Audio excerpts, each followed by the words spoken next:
Kaugnay po ng mga balitang yan, makakausap natin si Palace Press Officer at Undersecretary Claire Castro. Good evening, Yusek. Yes, good evening, George, and good evening, Bea. Well, unahin ko na kung nakatanggap na po ba kayo ng kopya ng reklamo sa inyo ni Congressman Leviste. 110 million pesos na civil libel damages daw po ito.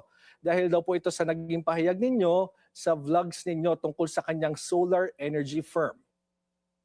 Wala pa, Friday pa lang niya to final, so most probably by next week ang raffle nito. At doon pa lamang natin malalaman kung saan branch, at kapag nagkaroon na ng branch ang court, doon pa lang tayo mabibigyan ng kopya ng complaint.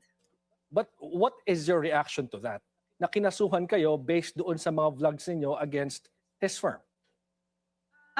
Sa akin, nakikita ko ang pattern. Nasa akin, ang nakikita ko na gusto nilang pagpapatigil sa akin para ako'y magsalita. Hindi lang para sa aking YouTube channel, kundi pagiging Palace Press Officer.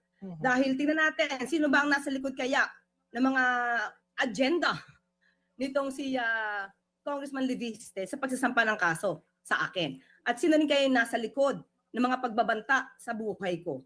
Ano kayang grupo ito? Doon naman makikita kung sino ba talaga ang nagnanais na sirain ang gobyerno, sino ba ang nagnanais na pababain ang presidente sa kanyang pwesto. Makikita natin, ito lahat ay parang drama. Drama to the point na ipapakita nila na ang gobyerno ang nanggigipit sila, when in fact sila ang naninira sa gobyerno dahil sa kanilang agenda na matanggal ang Pangulo sa pwesto. So sinasabi niyo po na sila ang may agenda, Yusek Castro? Makikita, maliwanag din sila yung may agenda. Well, ano po ba sa tingin niyo yung naging violation na kinaharap po ng solar firm ni Leviste? At may mga kaso po ba siyang dapat kaharapin tungkol dito? Okay, nadinig natin. Muli ito ayon kay Ombudsman Remulla sa kanyang, nabalita nyo rin dyan sa kanyang panayam dito sa DCRH, sa executive session. Nabanggit niya na di umano.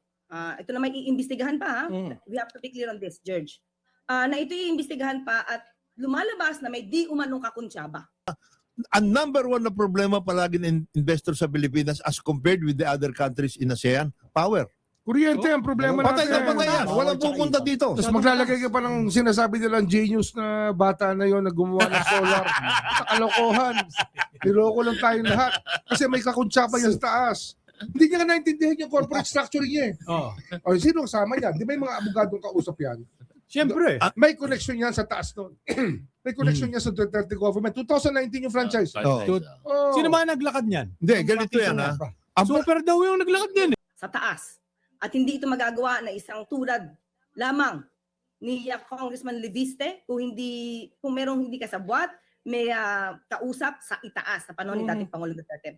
If ever mapapakita itong kuntsabahan at sinabi niya na kalokohan ito, kung makikita yung mga word na yon, kakuntsaba, conspiracy, fraud, kung may fraud dito at ito ay lumalabas na may sindikato ba sa loob at may kakuntsabahan, sila ay maaaring makakasuhan ng large-scale staff. Ito na may naaayon lang. Sabi natin, iimbestigahan ba to? Pero ito yung maaaring maging kaso. Yung mga panloloko lalo na sa gobyerno, may mga taong naapektuhan. Publiko ang naapektuhan. So kung may mga kasabot sila at sila ay masabing 5 or more nagsabwatan, then pwede itong maisama as a large-scale staff or syndicated staff. So depende sa elemento yan, George. Well, total nababanggit na nga rin yan. Kasi sinabi nga ni Ombudsman na allegedly ginamit yung kanyang connection under the Duterte admin, like what you mentioned. Pero of course, kapag ginamit yung connection, hindi maiiwasan na mapag-uusapan natin si Senator Loren Legarda. Will she be part of this investigation as the former Finance Committee Chair during the time of the administration ng Duterte? Sino ba naglakad niyan? Hindi, ganito yan Super daw yung naglakad niyan Hindi, kasama nanay niya. Kasama dun sa Oo, kasama siya naglakad niya. Siyempre, incumbent yun pero siyempre, kunyari, ano siya, Arm's length. Arm's length. arm's length siya, pero chairman ka ng budget, chairman ka ng finance committee, pwede bang wala? Ba? Di ba? Hindi ba naman, kunyari, ganito. Ganito ang malaking problema dyan. You promise, ang 18,000 ang requirement natin at that time, 18,000 megawatts. You promise to build on the basis of the Renewable Energy Act Oh. 12,000. Nagawa mo ba? Simple Binigyan ka lang ng franchise. Binigyan ka ng franchise for that Exclusive purpose. franchise pa. Oh. 11,000. Exclusive yun, ha? Hmm. At saka, Oh, I suppose, exclusive nung yan. binigay yan sa'yo, Hmm. meron timeline yan. Oh, meron. So, ang tanong lang Specific. ako, simple lang. Wala akong politika, walang etc. Simple lang. Yun bang napag-agrihan ng gobyerno at yung korporasyon mo? Na-deliver mo Wala. sa tamang Ano, panahon. ito nga yun eh. Imbis na i-bid out mo sa 20 providers ng solar, binigay mo sa isa. Isa lang. Ano yan? Hindi ba dapat mas madali? Alam mo yan, naka-apekto pa yan sa feed-in tariff kasi Oh. Precisely. yung mga nag invest ng solar, halimbawa, mga PESA companies, meron kami sa actual case sa Cavite, 40 hectares of rooftop, nilagyan nila ng solar. Ayaw bigyan ng fit. Dinelay ni Kusi yan. Oh. Ayaw nilang bigyan. Oo. Kasi Naka-allocate na yun.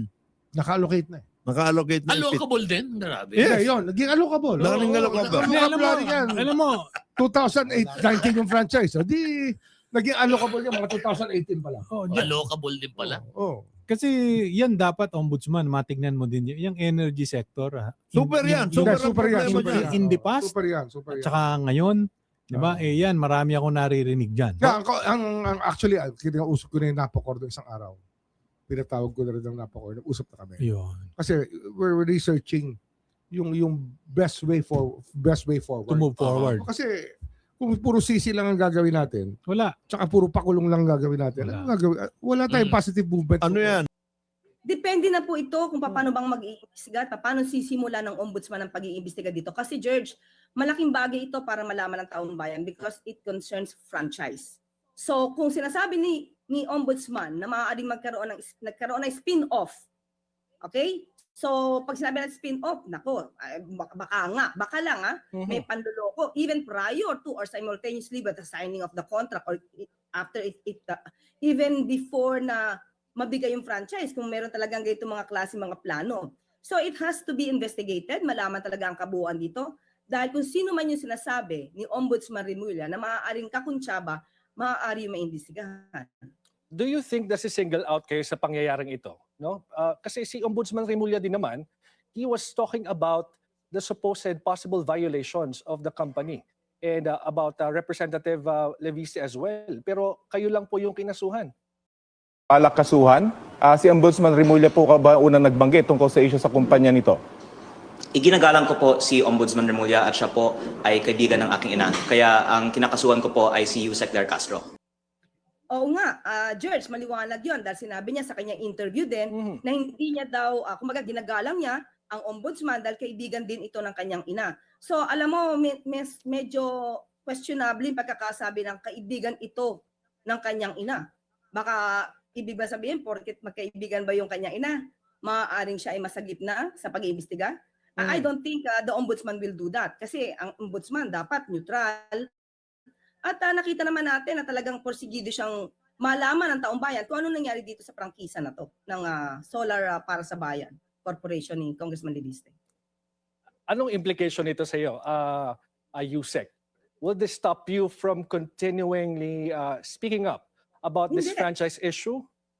Hindi, definitely. Bakit? Obligasyon din natin to. Hindi lang Oh. bilang Palace Press Officer, kundi isang mamamayan na dapat natin maipaliwanag. Ako bilang abogado na rin at meron tayong sariling YouTube channel kung saan bibigay tayo ng mensahe tungkol sa current issues. Pinapaliwanag natin ang mga legal implications, conflict of interest, large-scale staffa. Kailangan malaman ito ng tao. Kasi kung walang taong titindig dito at magsasalita dito, mamamayagpag ang mga panloloko at mga kasinungalingan. But where do you draw the line, Yusek? No? Kasi syempre kayo ay tagapagsalita ng palasyo. You also have your YouTube channel and you're speaking na sarili mong opinion. Where do you draw the line? Kung kailan yung statement ng palasyo, kailan si Yusek Castro ang nagsasalita o si Attorney Claire Castro ang nagsasalita?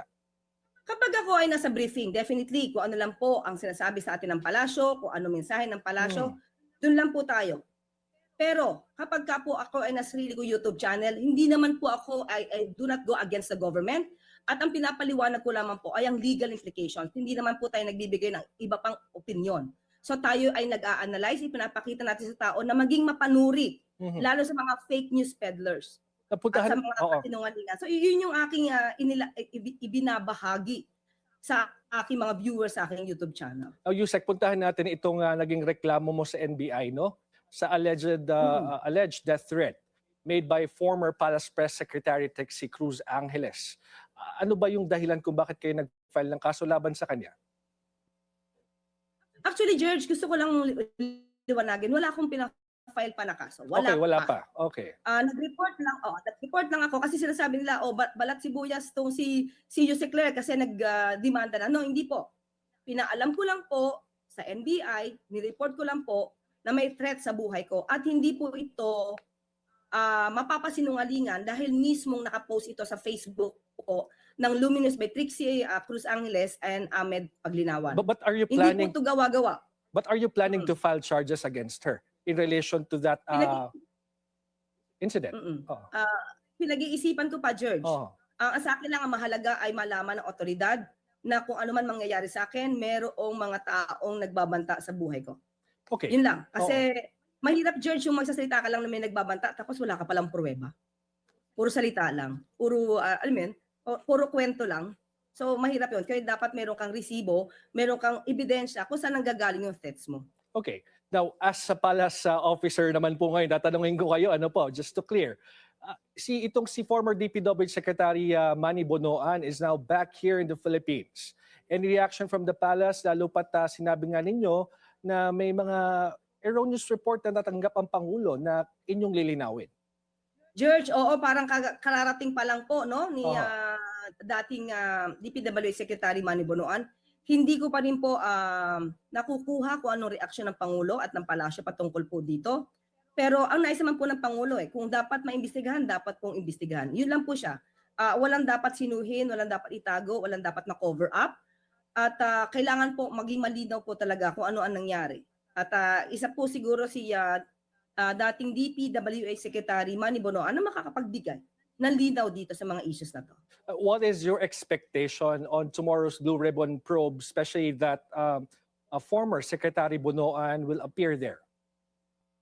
Sana po mas maging malinaw lahat. Mhm. Kasi kung talaga naman po na mayroong mga pagkakamali, ako na may at dahil wala tayong personal na kaalaman po dito.